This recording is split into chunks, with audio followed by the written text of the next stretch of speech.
اعوذ باللہ من الشیطان الرجیم بسم اللہ الرحمن الرحیم۔ تمام طلباء کرام و تمام سننے والوں کو ہماری قرآن پاک کی تفسیر کی کلاس میں خوش آمدید۔ آج ہم قرآن پاک کی سورۃ آل عمران کی آیت نمبر 26 اس کا ترجمہ، اس کی تفسیر جو ہے وہ پڑھیں گے اور آیت کی تلاوت کریں گے۔ امید ہے تمام سننے والے ہمارے پورے سبق کو سنیں گے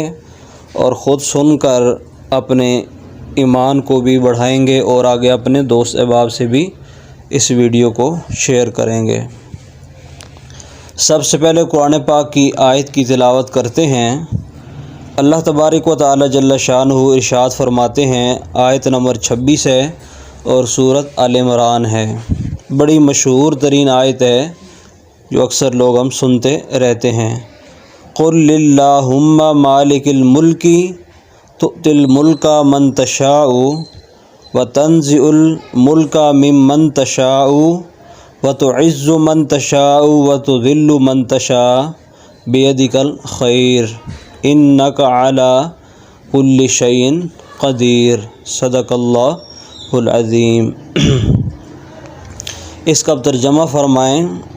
سماعت فرمائیں کہ سب سے پہلے اللہ تبارک و تعالی جل شانہ نے اپنے محبوب سے فرمایا، قل اللہم، اے محبوب علیہ الصلاۃ والسلام آپ کہہ دیں، اللہم، اے اللہ، مالک الملک، تو مالک بناتا ہے، بادشاہ بناتا ہے سلطنت کا جسے چاہتا ہے، تؤتی الملک من تشاء، جسے چاہتا ہے تو بادشاہ بناتا ہے سلطنت کا، وتنزع الملک ممن تشاء، اور جسے چاہتا ہے سلطنت کو لے لیتا ہے، وتعز من تشاء، اور جسے چاہتا ہے تو عزت عطا فرماتا ہے، وتذل من تشاء، اور جسے چاہتا ہے تو ذلیل کر دیتا ہے، بیدک الخیر، اور ساری کی ساری بھلائی تیرے ہاتھ میں ہے۔ ہاتھ سے مراد اللہ، ہاتھ سے تو پاک ہے، اللہ کے ہاں ہے۔ انک علی کل شیء قدیر، اللہ تعالی ہر چیز پہ قادر ہے۔ اب سب سے پہلے اس آیت کا شان نزول، یعنی یہ آیت کس وجہ سے نازل ہوئی، تو اس آیت کا شان نزول یہ ہے کہ جب ہمارے آقا صلی اللہ علیہ وسلم مدینہ سے مکہ تشریف لائے اور مکہ کو فتح کیا، اور مکہ کو فتح کرنے کے بعد ہمارے آقا علیہ الصلاۃ والسلام نے اعلان فرمایا کہ ہم ان قریب اب تو ہم نے مکہ کو فتح کیا ہے، جو میرا اپنا بچپن کا شہر تھا، اور اس میں ہمیں کنٹرول حاصل ہوا ہے، اور ان قریب ہم فارس اور روم، یہ دو ملک تھے جن پر اس وقت یہودیوں کا قبضہ تھا، تو حضور نے فرمایا اپنے صحابہ کرام کو کہ فارس اور روم، ان دونوں ملکوں پر ان قریب ہماری حکومت ہوگی اور مسلمانوں کا قبضہ ہوگا۔ تو جب یہودیوں اور نصرانیوں نے یہ بات سنی تو انہوں نے مذاق اڑانا شروع کر دیا کہ یہ جو فارس اور روم ہے، یہ بڑے مضبوط یہودی اور عیسائی اور بڑے بڑے بادشاہ ہیں، جن کے پاس بڑی بڑی فوجیں، جن کے پاس بڑے ساز و سامان، بڑی زرہ، گھوڑے، فوجی جوان اور بڑے طاقتور ملک ہیں۔ جیسے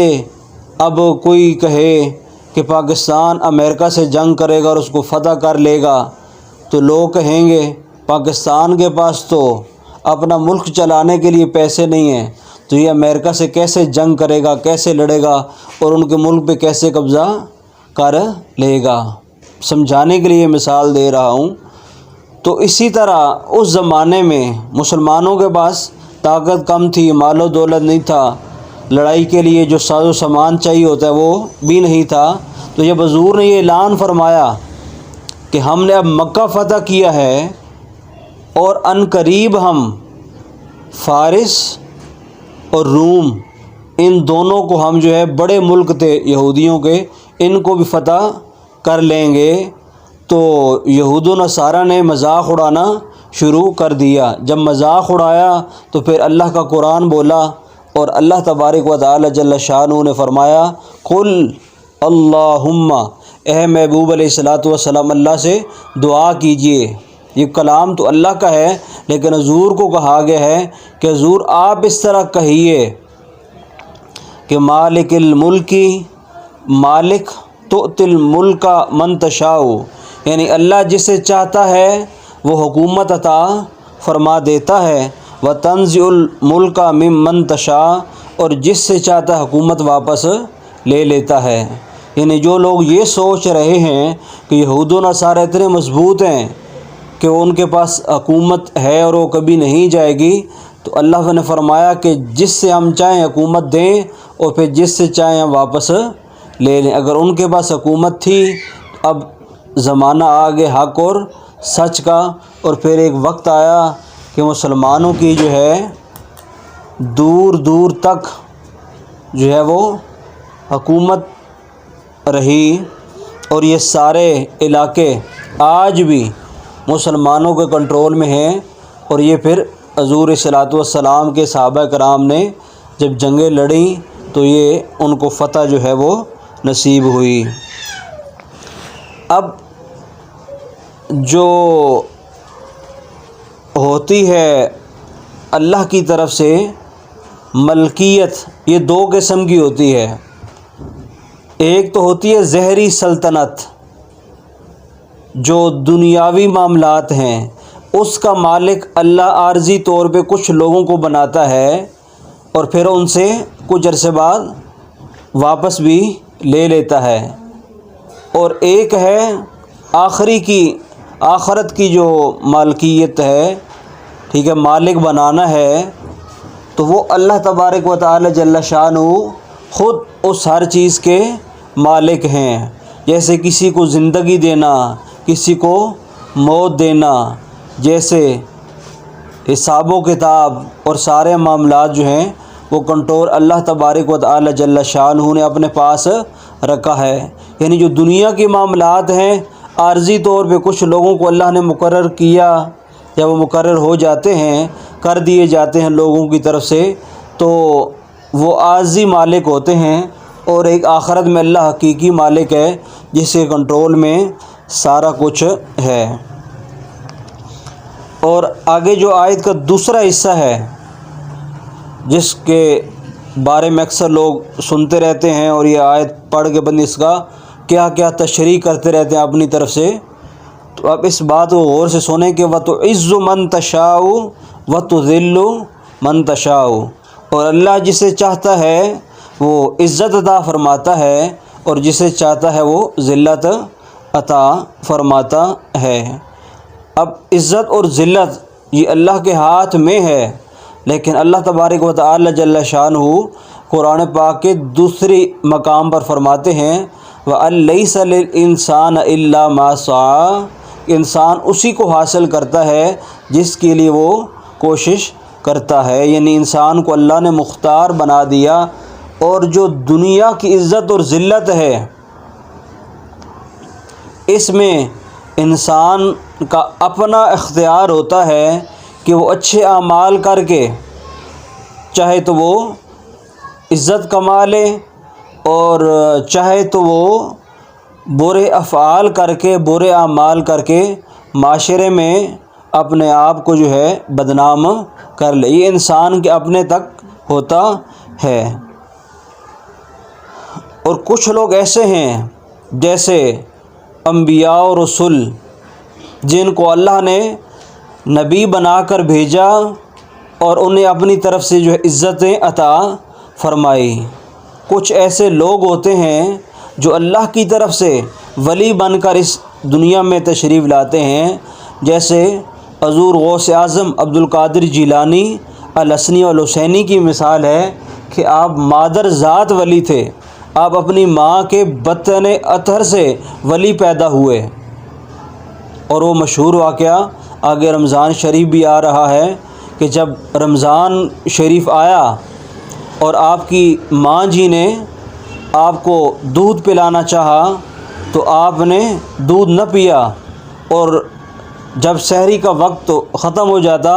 اس وقت سے لے کر جو ہے آپ جب تک اذان نہ ہو جاتی، روزے کا وقت ختم نہ ہوتا، تو آپ دودھ نوش نہیں فرمایا کرتے تھے بچپن میں۔ اور ایک دفعہ روایات میں آتا ہے کہ یہ لوگوں میں بات عام ہو گئی تھی۔ ایک دفعہ عید کا چاند میں لوگوں کو شک و شبہات پڑ گئے کہ صبح عید ہے یا نہیں ہے۔ ابھی تو ٹیلی ویژن کا زمانہ ہے، دوربینیں اور طرح طرح کی جو مائکروسکوپ وغیرہ آ گئی جن سے چاند بادل ہوں تب بھی جو ہے دیکھا جا سکتا ہے، لیکن اس زمانے میں ایسا نہیں تھا اور بادل آ گئے۔ اب لوگوں کو ظاہری طور پہ چاند نظر نہیں آیا۔ اب لوگوں نے کہا کہ عبد القادر جیلانی، یہ جو سید زادوں کا گھر بچہ ہے، یہ بھی روزے رکھتا ہے، اگر یہ صبح اپنے ماں کا دودھ پی لے فجر کے بعد تو سمجھے کہ روزہ نہیں ہے اور صبح عید ہے، اور اگر یہ دودھ پی لے تو پھر سمجھے کہ عید ہے، اگر نہ پیے تو سمجھے کہ روزے کا دن ہے۔ تو اس طرح جو ہے لوگوں نے پھر جو ہے عید کا اندازہ لگایا اس زمانے میں۔ تو یہ ہوتا ہے مادر ذات ولی، جو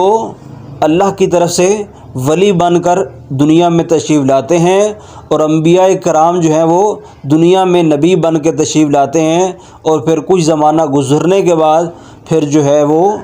نبوت کا اعلان کرتے ہیں۔ تو یہ عزت اور ذلت کا معاملہ یہ جو اللہ نے فرمایا ہے، اور اللہ کی طرف بری چیزوں کی نسبت کرنا، جیسے بعض لوگ کہتے ہیں کہ جو کچھ کراتا ہے اللہ کراتا ہے۔ جب انسان کو گناہ کر لیتا ہے تو وہ پھر معاذ اللہ بعض لوگ ایسی دلیلیں دینا شروع ہو جاتے ہیں کہ بس اللہ کی طرف سے ہو گیا۔ تو اللہ کی طرف برائی کی نسبت کرنا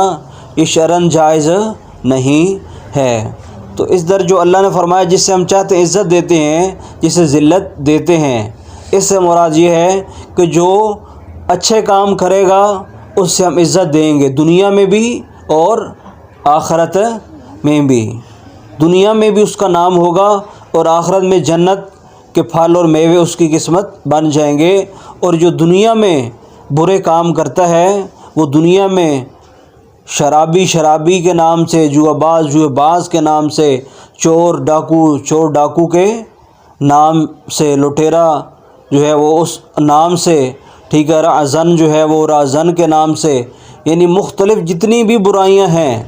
وہ اس نام سے مشہور ہو کے ان کو اللہ تعالیٰ جو ہے وہ ذلیل و خوار کرتا ہے، اور پھر اسی طرح آخرت میں بھی ان کے لیے سزا ہے۔ تو جو دنیا میں اچھے کام کرے گا وہ دنیا میں بھی پیارے بچوں عزت پائے گا، اور پھر آخرت میں تو بہت بڑی عزت ہے جس کا انسان تصور کر ہی نہیں سکتا ہے۔ تو آخر میں اللہ تبارک و تعالی جل شانہ فرماتے ہیں انک علی کل شیء قدیر، کہ اللہ تعالی ہر چیز پہ قادر ہے، قدرت رکھنے والا ہے۔ تو اللہ کسی کو حکومت دے واپس لے اس پر بھی قدرت رکھتا ہے، کسی کو عزت اور ذلت دے اس کے بارے میں نے تفصیل سے گفتگو کر دی ہے کہ عزت اور ذلت کیسے اللہ انسان کو دیتا ہے۔ تو اللہ کی بارگاہ میں دعا ہے کہ اللہ تبارک و تعالی جل شانہ ہم سب کو جو اللہ اور اس کے رسول صلی اللہ علیہ وسلم کا بتایا ہوا راستہ ہے اس پر اللہ چلنے کی توفیق دے، اور ہم سب کو قرآن پاک کو پڑھ کر اور اس کو سمجھ کر اور پھر اللہ تعالیٰ اس پر عمل کرنے کی توفیق دے، تاکہ اس کی برکت سے ہمارے اعمال اچھے ہو جائیں اور ہم اس دنیا میں بھی اور آخرت میں بھی کامیاب ہو جائیں۔ انشاءاللہ ایک نئی ویڈیو کے ساتھ، ایک نئے پیغام کے ساتھ بہت جلد آپ کے ساتھ ملاقات ہوگی۔ تمام دوستوں سے گزارش ہے آخر میں کہ اگر آپ نے ہمارے چینل کو سبسکرائب نہیں کیا ہوا اور ہماری اس کلاس کا حصہ بننا چاہتے ہیں تو ہمارے چینل کو سبسکرائب کر دیں اور اس کلاس میں شامل ہو جائیں۔